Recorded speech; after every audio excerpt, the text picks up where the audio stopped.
ఇక జ్యోత్స్న దీపతో నేను ఈరోజు నిజం చెప్పేస్తాను అని అంటూ ఉంటుంది. అప్పుడు దీప ఈ టైంలో నిజం చెప్పడం అవసరమా జ్యోత్స్న అని అనగానే అప్పుడు జ్యోత్స్న అంటుంది దశరథ్ కూతురిగా పెళ్లి చేసుకుంటాను. దాస్ కూతురిగా జీవితాన్ని గడిపేస్తాను అని అంటూ ఉంటుంది జ్యోత్స్న. అప్పుడు దీప మరి సూరజ్కి ఏం చెప్తావు అని అనగానే జ్యోత్స్న అంటూ ఉంటుంది సూరజ్ నన్ను అర్థం చేసుకుంటాడనే నమ్మకంతోటి ఈ విషయం చెప్దాం అనుకుంటున్నాను అని జ్యోత్స్న అనగానే దీప జ్యోత్స్నకి ముద్దు పెడుతూ ఉంటుంది. ఇక ఎంతలోకే జ్యోత్స్నకి సూరజ్ తాళి కడుతూ ఉంటాడు.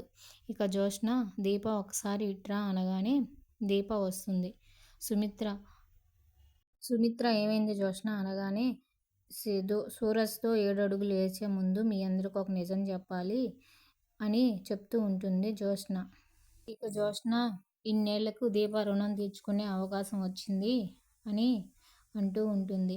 ఇక ఎంతలోకే సుమిత్రాదేవిని పిలిచి మమ్మీ ఇట్రా అని జ్యోత్స్న అంటూ ఉంటుంది. దీప చెయ్యి తీసుకుపోయి సుమిత్ర చెయ్యిలో వేసి ఆ దానిపైనే దశరథ చెయ్యి కూడా వేసి దీపకు కూడా అమ్మ నాన్న ఉన్నారు, బ్రతికే ఉన్నారు అని చెప్తూ ఉంటుంది. ఆ మాటలు విన్న తర్వాత అందరూ ఒక్కసారిగా షాక్ అవుతూ ఉంటారు.